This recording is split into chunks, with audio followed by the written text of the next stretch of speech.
আপনারা যারা যারা নিত্য নতুন রান্না করতে বা খাওয়াতে ভালোবাসেন তারা কাজের ফাঁকে একবার চলে আসুন আমার রান্নাঘরে, কারণ আজ করব মোচা দিয়ে একটি ভিন্ন স্বাদের রেসিপি। বাদাম ছোলা নারকেল দিয়ে তো মোচার ঘন্ট অনেক খেয়েছেন, এবার একবার এভাবেও রান্না করে খেয়ে দেখবেন, আর খেয়ে অবশ্যই জানাবেন কেমন লেগেছে। আর আপনি প্রশংসাই বা কতটা পেয়েছেন সেটা জানাতেও কিন্তু ভুলবেন না। তাহলে চলুন শুরু করা যাক। মোচার ভেতরের কলিটাকে এভাবে আমি ছুরি দিয়ে 6 ভাগে ভাগ করে নেব।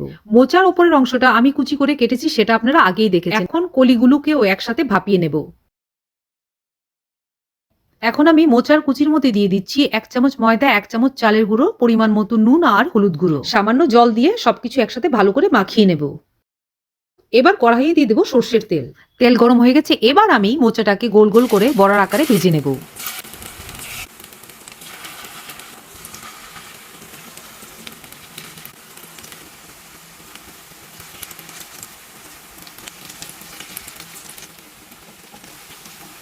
মোচার বড়াগুলোকে আমি উল্টে পাল্টে লাল লাল করে ভেজে নিয়েছি, এবার এক এক করে নামিয়ে নেব। এবার আমি মোচার কলিগুলোকে ব্যাটারে চুবিয়ে গরম তেলে ভেজে নেব।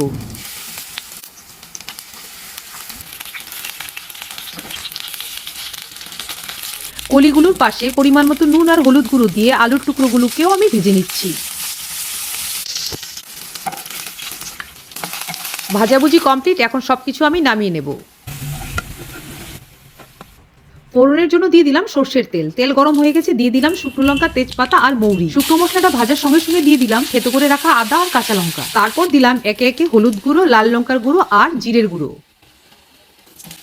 সবকিছু একসাথে মিশিয়ে দিয়ে দিলাম পরিমাণ মতো জল।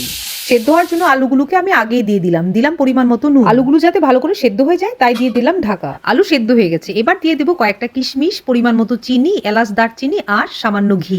এখন মোচার কলি আর বড়াগুলোকে সার্ভিং বাউলে আমি সুন্দর করে সাজিয়ে নেব, কারণ এগুলো সেদ্ধ হওয়ার কিছু নেই, তাই আমি আলু সমেত ঝোলটা বাউলে ঢেলে দেবো। তারপর ওপর থেকে ছড়িয়ে দিলাম সামান্য ঘি। যদি মোচা আপনারা এইভাবে না খেয়ে থাকেন তাহলে অবশ্যই একবার ট্রাই করবেন। ধন্যবাদ।